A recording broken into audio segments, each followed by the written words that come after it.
E não faz muito tempo, a gente já falou dessa análoga aqui no canal. E bom, ela é minimamente interessante pra gente pelo menos falar dela. Little Red Riding Hood, Analog Horror da Chapeuzinho Vermelho, feito pelo canal Fox Animation. E bom, em um resumo de tudo que aconteceu lá anteriormente, praticamente o que aconteceu foi o seguinte: a avó de Chapeuzinho estava doente, e a mãe de Chapeuzinho então manda sua filha para a floresta para que levasse uma cesta de doces até ela.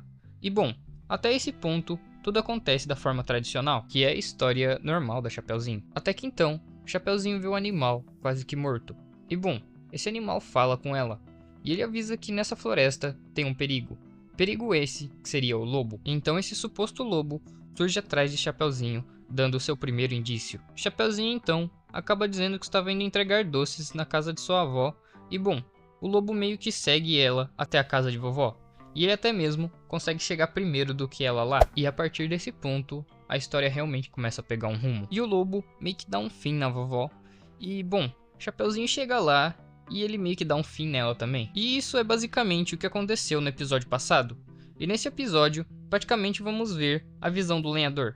Que na verdade eu não sei se isso é um lenhador. E esse é aquele cara que costumava salvar Chapeuzinho e os demais do lobo. Só que nessa história, as coisas acontecem de uma forma um pouco diferente. Mas sem mais enrolação, sejam bem-vindos ao Analog Horror de Chapeuzinho Vermelho. Mas antes de tudo, eu peço humildemente para os interessados que se inscrevam no canal e deixem um like. Que bom, a gente tá com a meta de pegar 5k. E bom, quem puder tá me ajudando a cumprir essa meta, eu agradeço muito. E bom, era só isso mesmo. Esse foi o recado. E bora lá.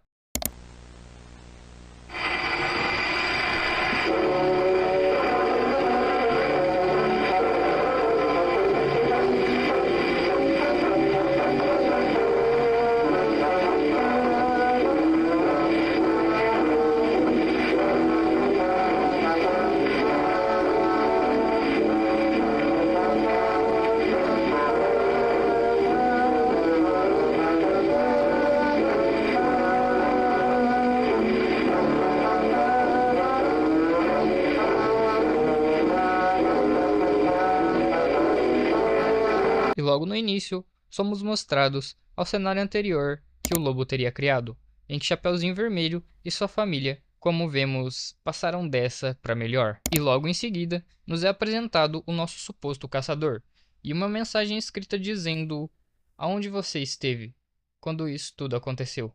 Quando nós morremos, João, mate o lobo.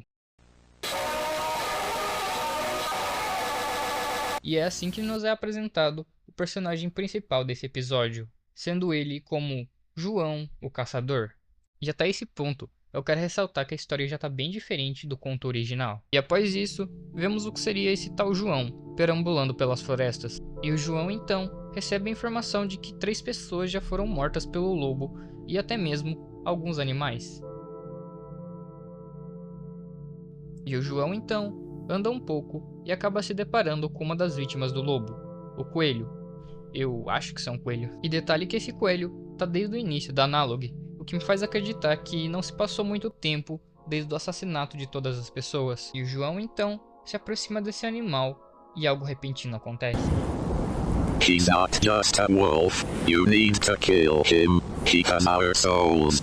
Save me please. Behind you. E o lobo então surge de forma furtiva atrás do caçador. Mas na verdade é que a partir desse momento, mesmo que sem perceber, quem se tornou a caça aí foi o próprio caçador. E agora vamos ver algo mais parecido com o lobo caçando o caçador do que o caçador caçando o lobo. Eu sei, ficou um pouco estranho falando assim, mas vocês já vão entender. E um ponto interessante é que, como eu já citei antes, essas criaturas já deveriam estar mortas há muito tempo. E como o próprio coelho cita, aquilo não é só um lobo. E João deveria o matar a qualquer custo. O que nos quer dizer que João então não está lidando apenas com um lobo, e sim com algo um pouco mais sobrenatural. Só que a grande questão é que ele nem sabe disso. E então a cena corta de novo, e João diz que aquilo tudo deveria ter sido só uma alucinação, já que não era possível nem sequer animais falarem, muito menos animais mortos. E para João, essa situação não passa de uma coisa da cabeça dele. E então, após ele caminhar um pouco, João se depara com uma casa. Casa essa que seria a casa de Chapeuzinho Vermelho. João então entra na casa e ele acaba percebendo que ali havia um cheiro muito ruim. E eu realmente não sei de onde ele tirou essa arma. Então ele acaba explorando um pouco a casa, até que ele se depara com o corpo da mãe de Chapeuzinho. E digamos que esse cheiro ruim que o João cita estava vindo desse corpo. Juntamente ao corpo, ele acaba encontrando uma carta que basicamente dizia: eu não sei por quanto tempo ainda irei me esconder. Sinto ele se aproximando. Você será o próximo. E eu quero dar ênfase em uma coisa. Essa carta foi escrita com tinta vermelha. Então seria o sangue da mãe de Chapeuzinho? E logo após ele terminar de ler essa carta, isso acontece.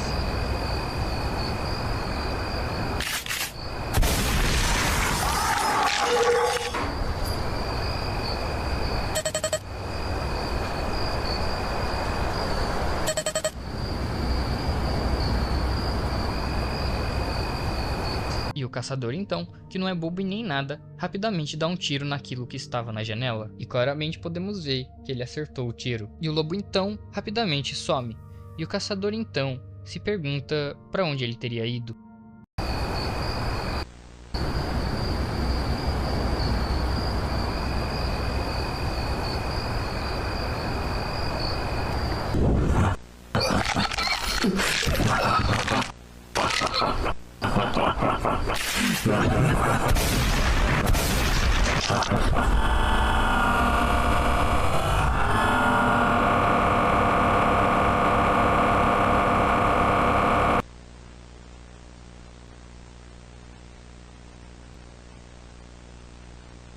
Bullets don't work, Hansel.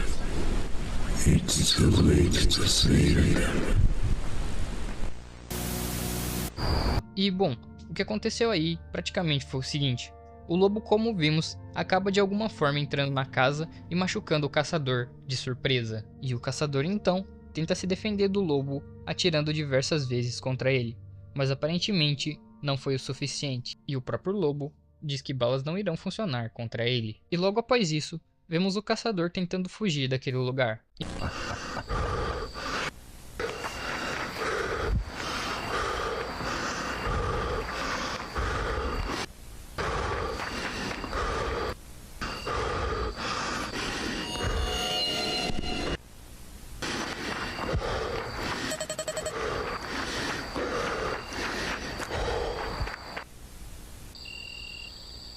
Até que de repente acaba se deparando com a casa de vovó.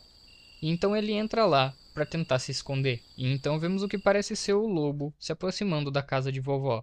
E ele acaba dizendo que João o Caçador acabaria tendo o mesmo fim de suas outras vítimas. E logo em seguida vemos a visão de João dentro da casa de vovó, onde ele cita que talvez estaria salvo ali, já que o lobo não poderia entrar. Já que, como podemos ver, ele botou um tipo de móvel na frente da porta para tentar trancar a passagem. Mas então, ele acaba percebendo que tinha acabado de fazer uma besteira, já que o lobo poderia entrar pela janela que já estava quebrada. E andando um pouco sobre a casa, ele acaba se deparando com o corpo de Chapeuzinho. E então ele, percebendo que não iria durar muito tempo aí, ele acaba se escondendo em outro lugar. E João então abre uma outra porta e tenta se esconder.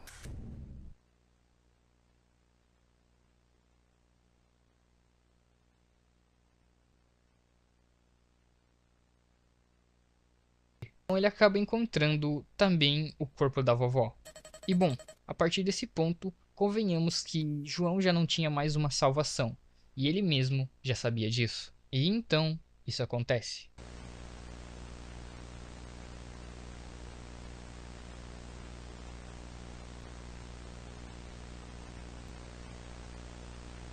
You have nowhere to escape. Your fate is sealed. You will end up like them.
E João então, digamos que acabou se tornando mais uma das vítimas do lobo. E vemos então o que seriam os seus últimos momentos. E o lobo que já estava lá acaba dizendo a ele que ele não conseguiu salvar ninguém e que ele seria sua próxima vítima. E que ele merecia esse fim, pois ele era um fracassado. E após isso, o lobo meio que pega o caçador e, enfim, acaba dando um fim nele também. E as últimas memórias de João são meio que alucinações das vítimas do lobo, o que parece ser o caçador se sentindo culpado por não ter chegado a tempo de salvar todo mundo, e com as seguintes frases aparecendo: "Você não nos salvou. Agora estamos condenados para sempre.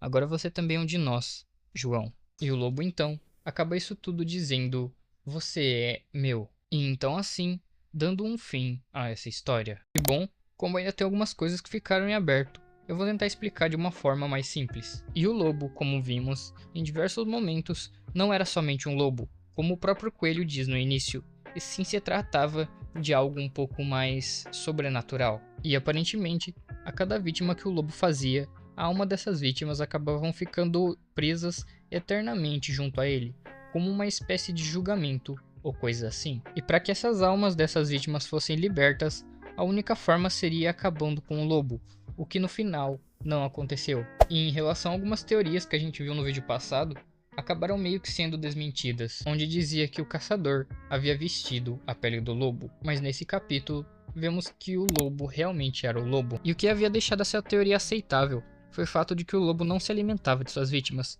mas mais uma vez vimos que essa teoria não estava 100% certa, pois o lobo sim, ele se alimentava de suas vítimas, mas não era de forma física, e sim das suas almas. E bom, meus caros, com isso tudo, podemos dizer que sim, acabamos essa análoga. E enfim, eu quero lembrar vocês que se inscrevam e deixem um like, que isso vai estar me ajudando muito. E é isso, e até um próximo vídeo.